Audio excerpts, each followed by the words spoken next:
ఈరోజు ఈ ప్రభుత్వాన్ని అప్రతిష్ట పాలు చేయాలని కొంతమంది కుయుక్తులు పడుతున్నారు. లేనిపోని సమస్యలు, సహజంగా మరణించిందని కూడా ఒక పాస్టర్ సహజంగా మరణించి దాన్ని కావాలని ఎవరో చంపారని చెప్పి పెట్టారు. నేను ఒకటే అడిగాను, నేను ఒకటే చెప్తున్నా, ఎవడైనా సరే తప్పు చేసిన వాళ్ళ పట్ల నేను చెండ శాసనుడిగా ఉంటాను తప్ప ఎక్కడా వదిలిపెట్టాను.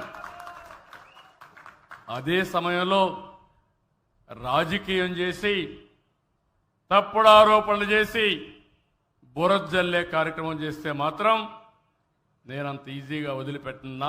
ఒకటి ఉంది, నన్ను కూడా మోసం చేయగలిగారు. బాబాయిని చంపి